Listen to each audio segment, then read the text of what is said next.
తీసుకోవాలి, ఆయన ఏదైతే ఉందో దాన్ని ఇక్కడ జరిగిన దాని గురించి ఖండించాలి, ఆయన రెస్పాన్సిబిలిటీ తీసుకోవాలని చెప్పి అంబటి రాంబాబు గారు కూతురు మాట్లాడిన పరిస్థితి. ఒక కాపు అనే ఒక కులం మాట్లాడటానికి వచ్చిన పరిస్థితి మీరు కూడా చూసే ఉంటారు. ఆ గతంలో అంబటి రాంబాబు గారు ఆయన కులం గురించి మాట్లాడిన వీడియోలు కూడా అన్నీ తెలుసు. ఎడిపోతుంది అంటారు. ఎక్కడ లడ్డు, ఎక్కడ జరిగిన గొడవలు, దీనికి మీ అధినేతకి సంబంధం ఏంటి? అంబటి రాంబాబు గారు కూతురు మాట్లాడిన మాటల్ని ఎలా చూస్తారు మీరు?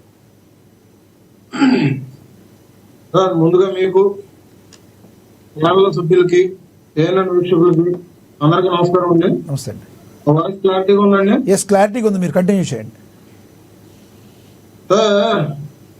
అంబటి రాంబాబు గారు కాపు నాయకుడు కాదు, పుట్టిన కులాన్ని దూషించిన వాడు.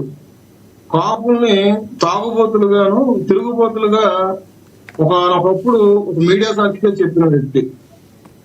ఆయన్ని కాపు నాయకుడు అని ఏ విధంగా అంటారు అంటే, దీన్ని ఏ విధంగా రుద్దుతున్నారంటే, వైసీపీ నాయకులు అంబటి రాంబాబు గారికి అరెస్ట్ చేస్తేనేమో కాపు నాయకుడు, జోగి రమేష్ గారు మీదేమో బీసీ నాయకుడు, అణగారిన బీసీ నాయకుడు. కానీ మిథున్ రెడ్డి గారు అరెస్ట్ అయితే మాత్రం రెడ్డి నాయకుడు కాదు, వైసీపీ నాయకుడు అవుతాడు. ఏం సార్ ఇది? అంటే కులం మధ్య కుంబడి పెడుతున్నారా? లేదంటే సిట్ అధికారులు ఇచ్చిన నివేదిక ప్రకారంగా వీళ్ళు ఏమంటారు, కల్తీ ఏం జరగలేదు కదా అన్నట్టుగా వీళ్ళు మాట్లాడతారు. మేము కల్తీ రద్దు జరిగింది కదా అని చెప్పేసి మేము మాట్లాడతాం. అంటే వీళ్ళు ఎదురుగారు ఎట్లా ఉందంటే దౌర్జన్యాలు చేసినట్టు మాట్లాడుతున్నారు. వీళ్ళ చరిత్ర అంటే ఒక రౌడీ చరిత్ర ఉన్న ఒక వ్యక్తికి పవన్ కళ్యాణ్ గారు ఏ విధంగా మద్దతు ఇస్తారండి? పుట్టిన కులం ప్రకారం నీ కులం నా కులం ఒకటి అని చెప్పేసి పవన్ కళ్యాణ్ గారు ఇస్తారా? పవన్ కళ్యాణ్ గారు ఎప్పుడు కూడా అట్లా కులాలను కలుపుకొని ఎప్పుడు వెళ్ళిన వ్యక్తి అయితే కాదు కదా. రాష్ట్రంలో ఏం జరిగినా కానీ పవన్ కళ్యాణ్ గారిని ఎందుకు కలుపుతారు నాకు అసలు అర్థం కావట్లేదు. ఇవాళ రోజున చట్ట ప్రకారంగా సాక్షాత్తు ఒక సీఎంను తిట్టాడు. మీరు నాకు ఒక బయట వేసారు గుర్తుందా? ఆ బయట కన్నా తర్వాత ఇంకో బయట వచ్చింది, మీకు తెలుసా అండి? సాక్షాత్తు అంబటి రాంబాబు కారులో నుంచి వెనక సీట్లో నుంచి వీడియో షూట్ చేశారు. ఆయన్ని డోర్ తీయమను, ఆయన్ని అడ్డం లేకమను అంబటి రాంబాబు మాటలు. ఆ తర్వాతే డోర్లో నుంచి కావాలని బయటకు వచ్చి ఆడమ్మ కూడా అది అని చెప్పేసి లాభాషి మాట్లాడిన వ్యక్తి అంబటి రాంబాబు. అంటే ఈ మాటలన్నీ మాట్లాడాలంటే ఒకటి అధినేత దగ్గర, అంటే వాళ్ళ అధినేత వైఎస్ జగన్మోహన్ రెడ్డి దగ్గర మార్పులు సంపాదించాలనుకుంటున్నారా, లేదంటే ఇట్లా మీడియా సాక్షిగా నా గురించి చర్చలు జరగాలని చెప్పి అనుకుంటున్నారు. చాలా వరకు ఇప్పుడు వంగవీటి మోహన రంగా గారి ఫోటో పక్కన అంబటి రాంబాబు ఫోటో పెట్టినవి కూడా కొన్ని వచ్చినాయి. ఎడిపోతుంది అంటారు. ఈ కులం వైపు ఎందుకు వెళ్ళింది అసలు?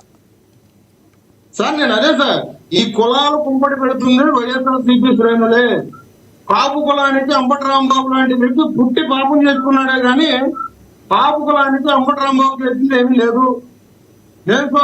ఇక్కడ నేను ఒకటే చెప్తున్నాను సార్, ప్రతిసారి దళితులు అంటారు, కాపు నాయకులు అంటారు, బీసీలు అంటారు.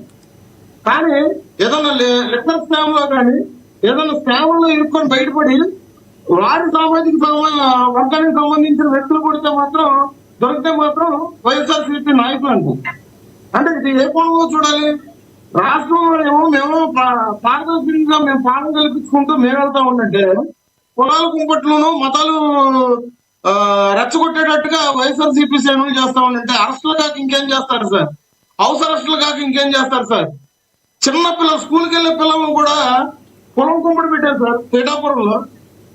ఎంత దారుణమైన నీచంగా ఆలోచిస్తున్నారు అంటే, బెదిరించో లేదో ఏదో రూపాయలు రేపొద్దున్న మనం కూటమిని విచ్ఛిన్నం చేసి రేపొద్దున అధికారం సాధించాలనుకుంటున్నారా?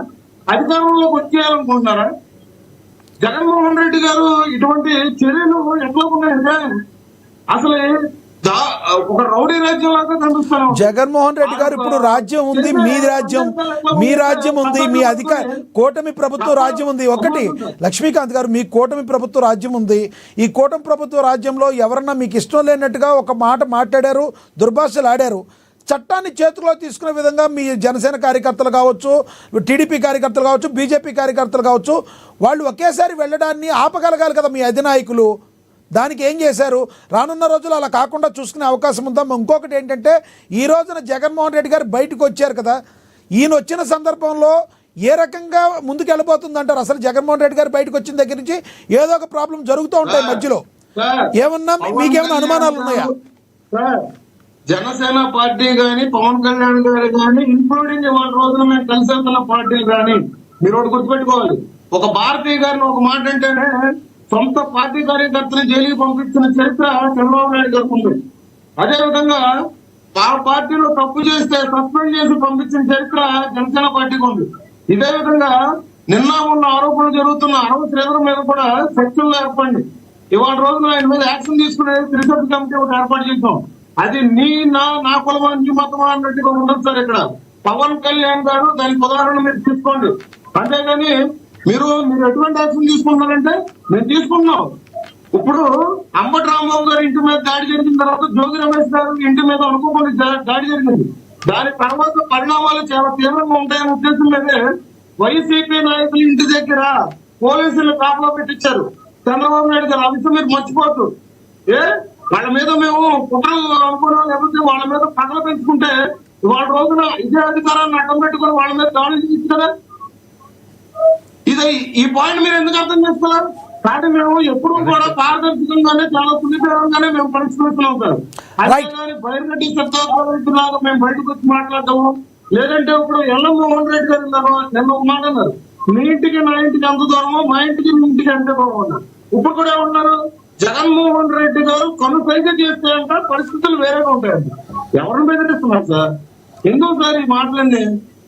మనం ఎవరు బెదిరించినారో వాళ్ళకు, ఎవరు బెదిరిస్తున్నారో వాళ్ళకు సోదరా విధి విధానం మాట్లాడుకుందాం, పథకాల గురించి మాట్లాడుకుందాం, రాష్ట్ర అభివృద్ధి గురించి మాట్లాడదాం.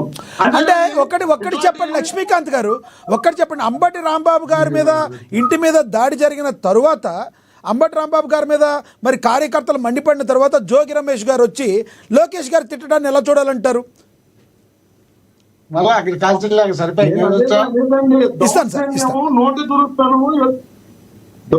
నోటి దురుస్తానము దౌర్జన్యాలు ఎదురుదాడులు ఏమైనా మంచి మాట్లాడితే రైట్ మళ్ళీ మాట్లాడతాం మీతో. ఒక నిమిషం మేమేమో సైలెంట్. ఒక నిమిషం సార్, ఇవాళ రోజున మేముండే నెమ్మదితనాన్ని మేమేదో స్పందించట్లేదని చెప్పేసి వీళ్ళు ఎదురుదాడులు ఇట్లా తిరిగితే కనుక రేపు పొద్దున పరిణామం మీరుండే నెమ్మదితనము మీ జనసేన అధినేతకే కోపం తెప్పించిందండి.